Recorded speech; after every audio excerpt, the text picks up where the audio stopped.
Good morning students. In today's class we are going to see application of Ampere's circuital law and Curl theorem. So in the previous class we have seen the definition formula for Ampere's circuital law, Stokes theorem and Curl theorem. As an initial one we'll see the different under different coordinate system how we are going to express the curl in a magnetic field. So curl H in case of your Cartesian coordinate system is written as, in the determinant form you can write it, ax, ay, az, dou by dou x, dou by dou y, dou by dou z, hx, hy and hz. So it is nothing but which is equal to j of x comma y comma z. It is going to be the point form of your Ampere's law, which is nothing but your curl theorem. Curl H in case of your cylindrical coordinate system. So the three different ordinates of cylindrical coordinate system is going to be rho, phi and z, and if your it can be expressed, the curl H in case of your cylindrical coordinate system can be expressed as a rho into a phi, a z, dou by dou rho, dou by dou phi, dou by dou z, h rho into h phi, h z. The whole determinant value is divided by 1 divided by rho. This is the form that we are going to express it in cylindrical coordinate system. In case of spherical coordinate system, curl H can be expressed as 1 divided by r square sine theta, r into a theta, r sine theta into a phi, dou by dou r, dou by dou theta, dou by dou phi, r into h theta, r sine theta into h phi.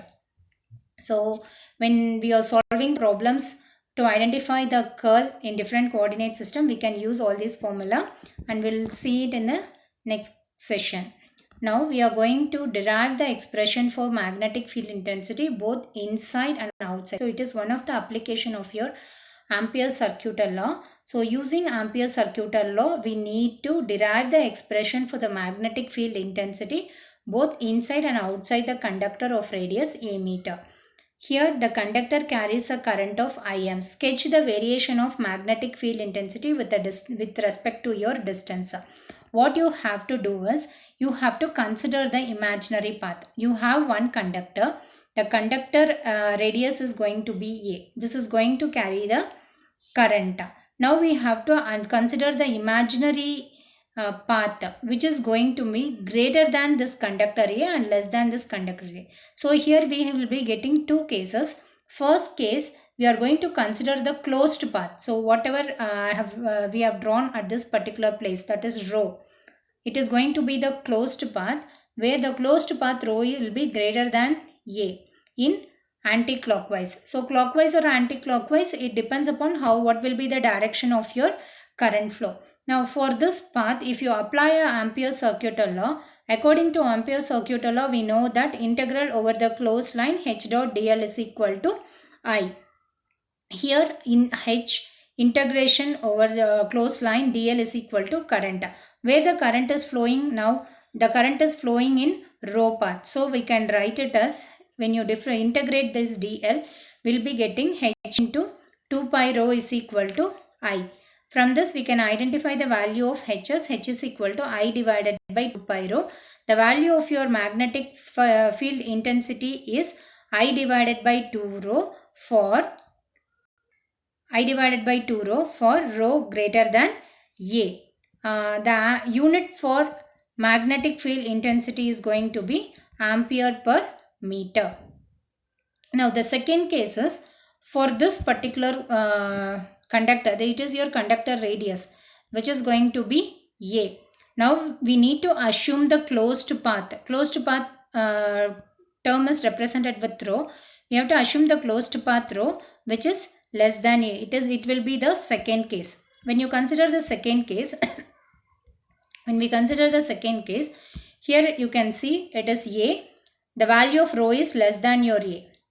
At that moment, you can apply your Ampere's law. Ampere's law states that the line integral of your magnetic field intensity in a closed line is equal to the current enclosed.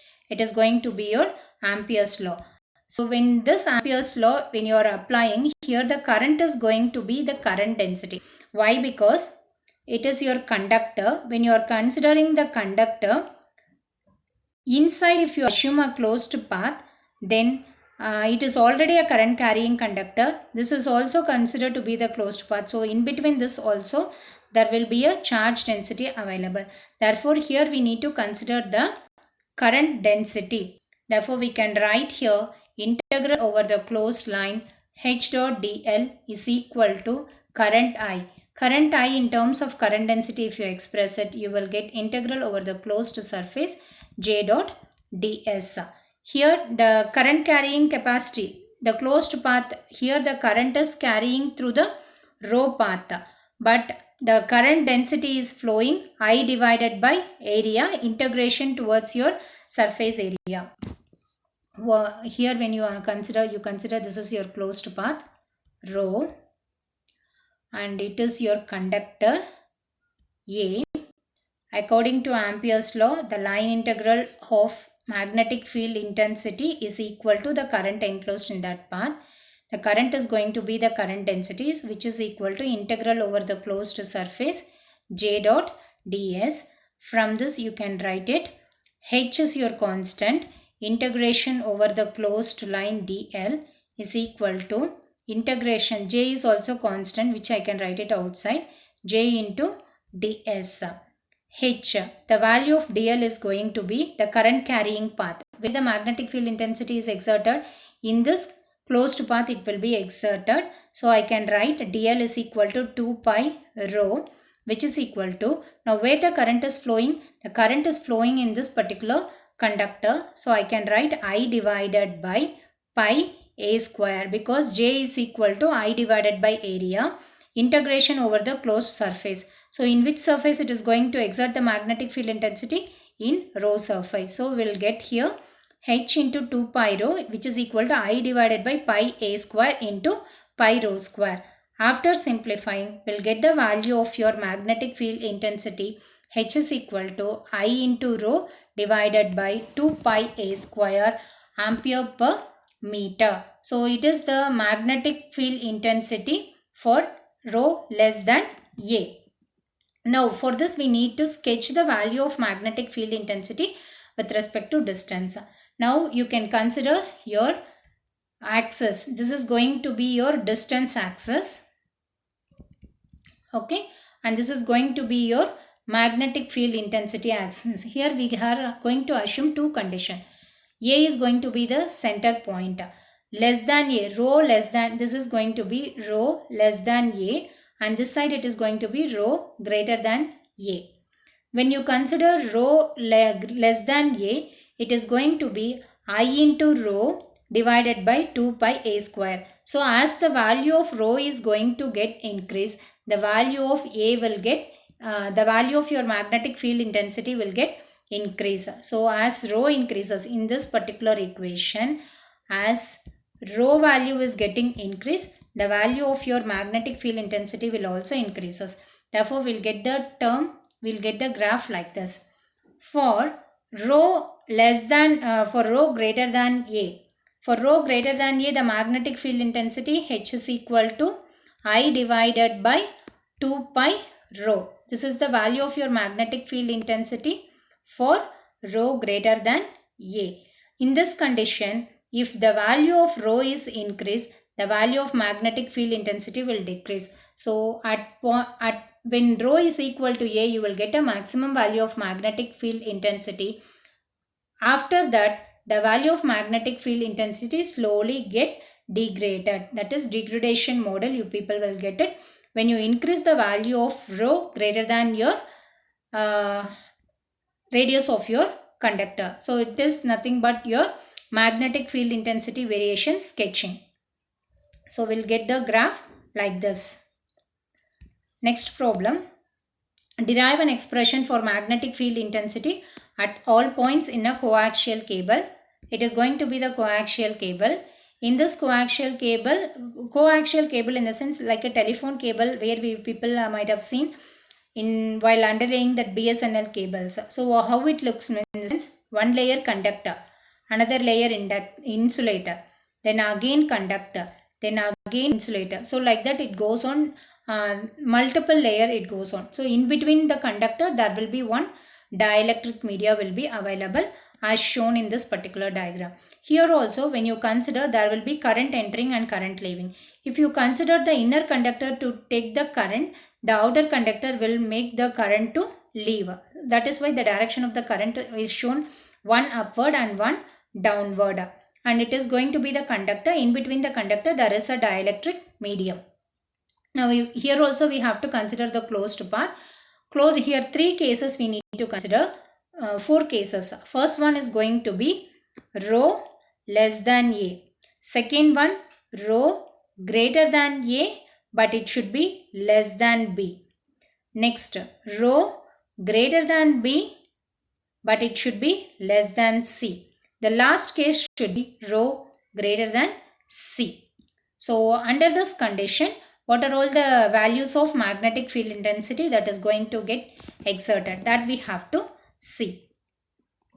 In the first case, we will consider rho less than A. So in between this, if you assume the closed path. So if you assume the closed path inside this conductor, it is going to be your conductor. Inside this conductor, if you assume a path, closed path, you will get H dot dl. According to Ampere's law, we will get integral over the closed line.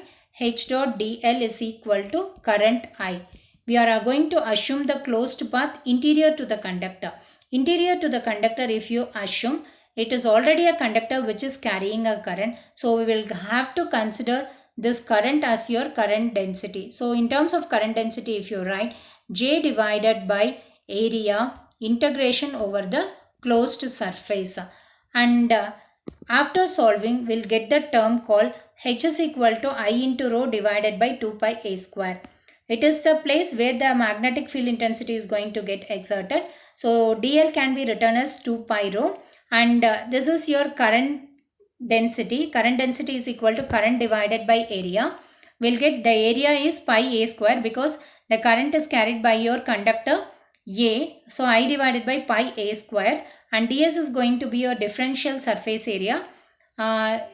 In this particular area only the magnetic field intensity is going to get exerted. So I can write it as pi rho square.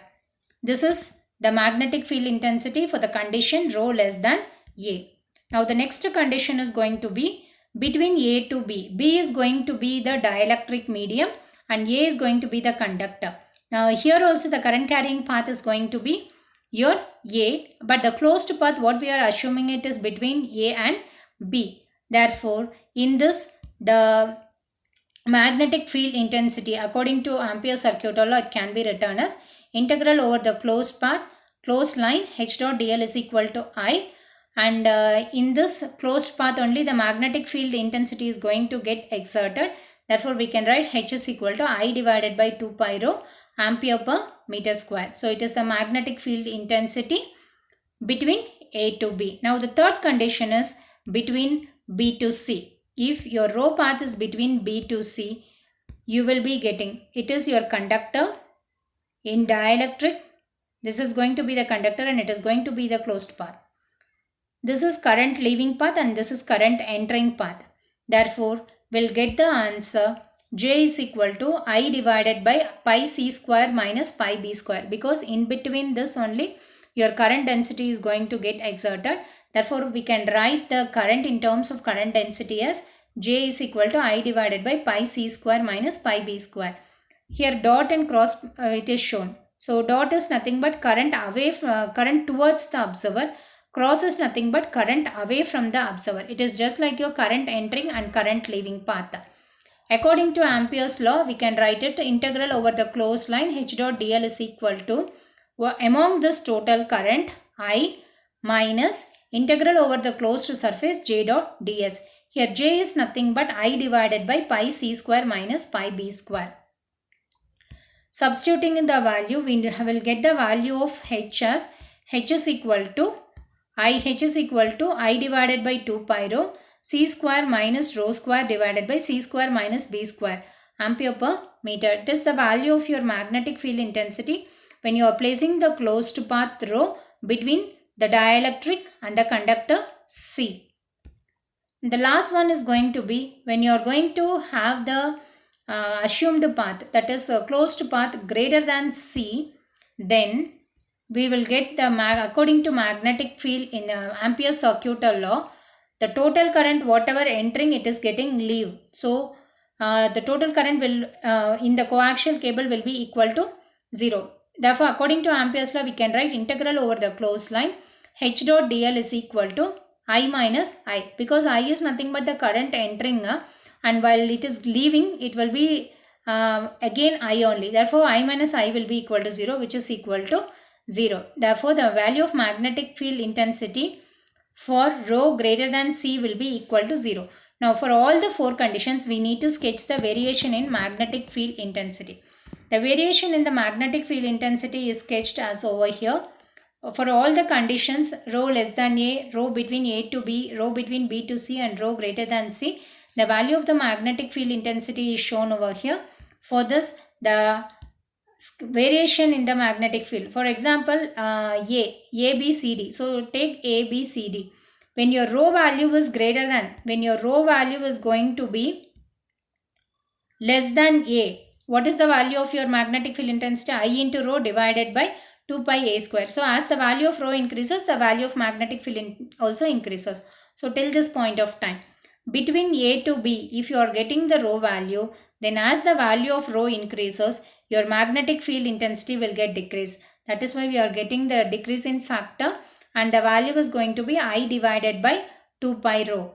When the value between B to C, it is getting, when the value of your rho is exchanging between B to C, then we know that I divided by 2 pi rho. So here as the value of rho is decreased, when you are decreasing the value of rho over here, the value of magnetic field intensity will get decay. If you are increasing the rho, H will be decreased because it is both are inversely proportional. So we'll get the factor like this. And at last for rho greater than C, the value of the magnetic field intensity is 0. So this is the variation in the magnetic field intensity sketched for the coaxial cable application. The next problem is going to be using Ampere's law, derive an expression for magnetic field intensity due to toroidal core of N turns having a steady state current of I amps. So we need to assume, we need to derive the expression for the magnetic field intensity in a toroidal core. According to Ampere's law, we know that the magnetic field intensity in a closed line is equal to the current enclosed in that path. It is a toroidal core, so we'll have a n number of turns. Here the closed path is assumed between R1 and R2. Therefore, we'll get integral over the closed line H dot dl is equal to n into I. dl, where the magnetic field intensity will exert? The magnetic field intensity will get exerted in this closed path. Therefore, in the closed path, the area will be, circumference will be 2 pi rho. We can write H into 2 pi rho is equal to n into I, because proportional to the current only the field is going to get exerted. From this you can identify what is the value of magnetic field intensity. The magnetic field intensity H is equal to Ni divided by L, where L is nothing but 2 pi rho and rho is equal to R1 plus R2 divided by 2. This is the value of your magnetic field intensity due to toroidal core having n number of turns wounded with and passing a current of I amps. Now, under curl theorem, we'll solve one problem. Here, calculate the vector current density at point A. So, at this particular point, we need to calculate the vector current density. If the H is equal to x square z is x square z ay minus y square x into Az, ampere per meter. When you look at the problem here it is x, y, z. The problem needs to be solved in Cartesian coordinate system. In curl theorem, if you wanted to identify the curl of any vector in Cartesian coordinate system, this is going to be the formula used. In this, we are going to apply, it is the factor causing with ay and this is for Az. So, Hx is equal to 0. When you apply everything like this,